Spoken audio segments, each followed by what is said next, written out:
I joined the police in 1989 when I was 21 years old, and I started at Pangbourne. I then went into Reading and I spent time on shift and also on town centre patrol.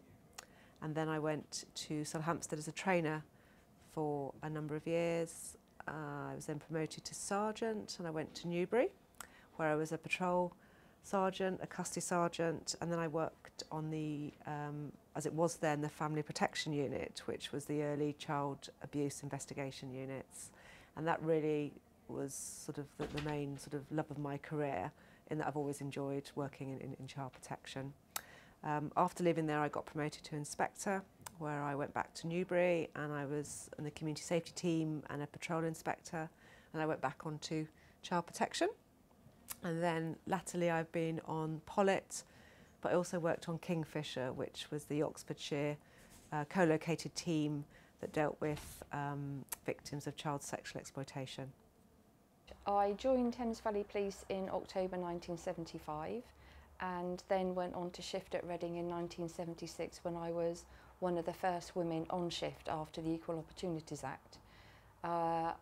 They didn't know what to do with me. They'd never had women working past 10 o'clock at night, and certainly not at weekends. And I asked them what they wanted me to do, and thankfully we had a woman sergeant on the shift at the time at Reading who took me under her wing.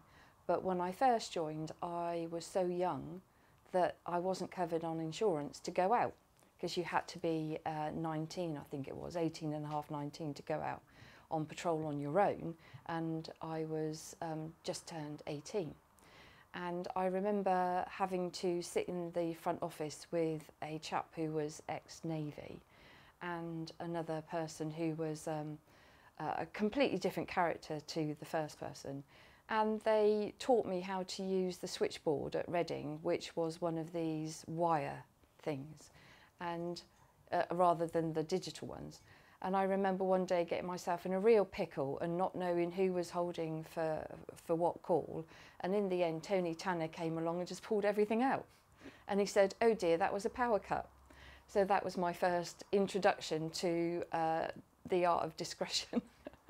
And then from then I stayed at Reading for about 5 years. It was a very difficult time. It's life on Mars time, lots of sexism, lots of macho culture.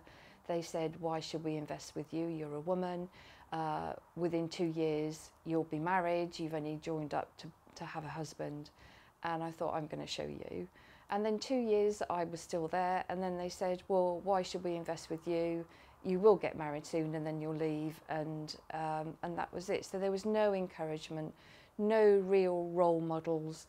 The path hadn't been clearly defined for patrol women, and you were left to really find it yourself. And I did find that difficult, and there were times, I have to say, that I thought, had I joined the right job? But I got into it. There was a couple of good sergeants who gave me the confidence to carry on, and then I moved to Oxford. This is all as a PC. From Oxford, I then went to Abingdon, came here to Abingdon, which was almost like retirement. Although it was really interesting, the different styles of policing, because at Reading and Oxford, if you needed help, it was there straight away. At Abingdon, you had to wait for people, and therefore I really did learn my craft in communication. From there, I did a spell on roads policing, and which was then traffic, and at that point I was the only woman on traffic at Cowley. There were some other women around, but I was the only woman. And I remember one of the officers, the sergeant, coming up to one of the officers and saying, "Oh well, we're actively recruiting for other police officers, and I think, you know, what about having another woman?" And they said, "We don't need another woman, we've got Carol." And therefore I wasn't quite sure whether that was a compliment or it was sexist, but I did then find out that before I went on the department, all the men were asked to go back and ask their wives if it was all right for them to be crewed with me, especially as we would be out on our own at nights, on night shift. And I thought that was appalling. I joined, as I said, Thames Valley in 1976 as a police cadet, and I can remember being so proud. That's all I ever wanted to do. I wanted to be a police officer, and cadet sounded like a good idea. And I had a lovely time. I really enjoyed myself. I met fantastic people. And I stayed as a cadet from 16 to 18. Was looked after, encouraged, lots of physical activity. It was brilliant. One of the things I remember was when I joined in 76, the Sex Discrimination Act had just come in. And one of the things we were told so many times as girls that we had to run as far and as fast as the boys. And probably that was the only thing then. The old police women's department had gone because the act had come in. And I can't say I really noticed anything else other than the fact that we get told by the PTI you have to do the same as the blokes. And then I joined the regulars in 78 and I had an amazing time.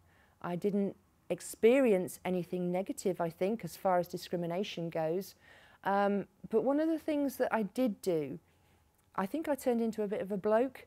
My hair was short, I used to swear a lot, and I think just to blend in, not consciously. And I think the other thing was the uniform in those days. We were not allowed to wear trousers. So we had skirts, we had white shirts. Our uniform was very different to the men. And the skirts were dreadful. They were like pencil skirts. There was no flair to them. And if you needed to get over anything, climb anything, run anywhere, this thing had to come up over your thighs. And you just had to lose all decorum. And the reason we weren't given trousers, we were told, was because it wasn't ladylike. So the uniform was very restrictive. We had truncheons which were tiny. We always had to carry a handbag and the truncheons went in the bottom of the handbag. Well, by the time you'd got your purse out, your map out, everything else out and got to the truncheon, you just couldn't do anything with it. So it was either use your handbag or just improvise.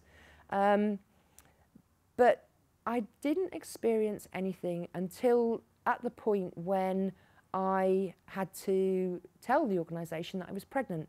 I married a police officer and I'd had a brilliant time. I just thoroughly enjoyed myself and we got married and then unexpectedly I became pregnant and I didn't know that I was pregnant till I was 3 months. And I'd always known when I wanted to join the police service that you couldn't stay in and have a family. But I'd sort of put that to the back of my mind and yeah, it'd be all right.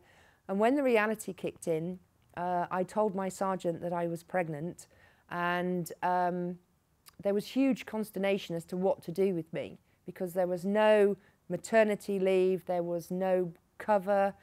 They didn't know what would happen next. So I can remember being told to stay in the front office, man the radio. And I had to, at one point, particularly on earlies, have to tell a couple of units to wait while I went and I had dreadful morning sickness and had to go into the bathroom, throw up and then come back again. But because I'd only just found out at 3 months, I was asked to leave about a week later. And that was it. My police career was over. You could go back, but it was very strongly discouraged. There were no part-time hours. My husband was very dead set against me going back. And there was no flexibility. So after, I would have been, 21 then, after 5 years, my police career was finished. And I had my family, and my husband stayed in the job and 30 years and retired and had a very successful career.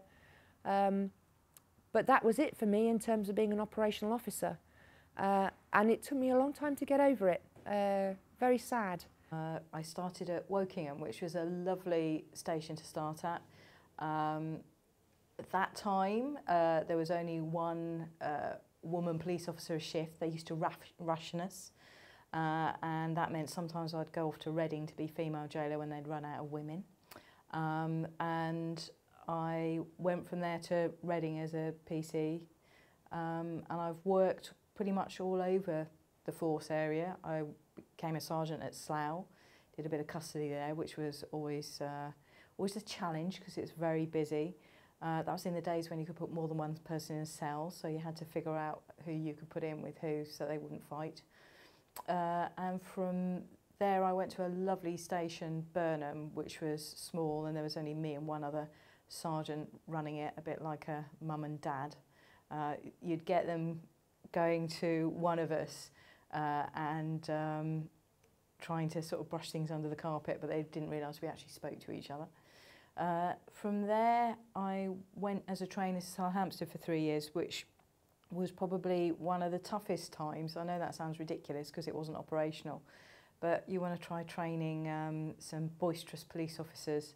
That's always hard work. And then I was an inspector at High Wycombe, where I did a couple of jobs. I was a uniform inspector, and then I was ops on the run up to the millennium, just when they introduced risk assessment to policing.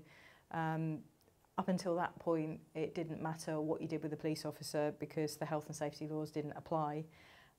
So we had to go through all our operation orders and sort of check that we weren't going to do anything nasty to officers. And when I was there, one of the best things happened was I became a negotiator, which I did right up until I finished my career. From there, I became rather randomly Detective Chief Inspector in charge of crime strategy. I say randomly because I sort of said, was there anybody better qualified than me, bearing in mind I'd had a 2-week attachment in my probation to CID and not a lot since, but that seemed to go down okay because they then let me become briefly a senior investigating officer. Investigated a murder and a really horrific rape case, and then I did some acting as a superintendent, became force crime manager, which was a bit more of the policy stuff, before they let me loose as a real superintendent. I got to go to Southern Oxfordshire, as it was called then, as a BCU, and I was around there for about 5 years doing various different jobs until I went to my final job, which was in the then personnel department, which has changed names, but not actually what I was doing for the last few years. And that was a challenge because it was making sure that we had the staff we needed to do the job and various other bits and pieces. But I was able to keep both my negotiating and my firearms commanding, which I've been doing for several years, up while I was doing that. So I felt I was still a police officer, even though I was doing a more internally focused job. So I was sort of me until I retired. When I first started, I was WPC 27, and then at some point, because the numbering system of the women and the guys ran parallel, and then I can't remember when it was, but I ended up with a 3-1 put in front of my number, so that we were our own. We weren't. What's the word I'm looking for? We were one of a number rather than being a separate entity. And then when I was on traffic, they got rid of the W, but right up until the end I was a WPC. We became police constables. There was no differentiating between the sexes or the gender. The roles I've done, I was fairly quickly promoted, went through the ranks in uniform, then as a chief inspector I became a detective. They plucked me out of uniform and made me in charge of child protection teams. So it was an uphill battle to learn about being a detective as well as child protection, domestic abuse and a whole load of other areas. I was then posted into a DCI job on area, learned all about crime management, worked for 2 fantastic guys who were really top-notch detectives. Bizarrely, they had the uniform roles and I was their detective chief inspector. But they were great, they really coached me and they really made me into a proper detective. And then I kind of got promoted to superintendent, went back to uniform for a bit as a local commander. And then as a superintendent, I've had an absolute ball. I've been a firearms commander, public order commander. I've actually had, like I said, a local police area command. I've been head of intelligence. I've been head of protecting vulnerable people. I'm working towards my accreditation as a senior investigating officer in murder investigations. And now I'm working in the change department doing transformational cultural and behavioural change. So a phenomenal range of things that you can do. And all of them within the same organisation, all of them, you know, done in the way that they empower you to be what you really want to be and to achieve what your potential could be.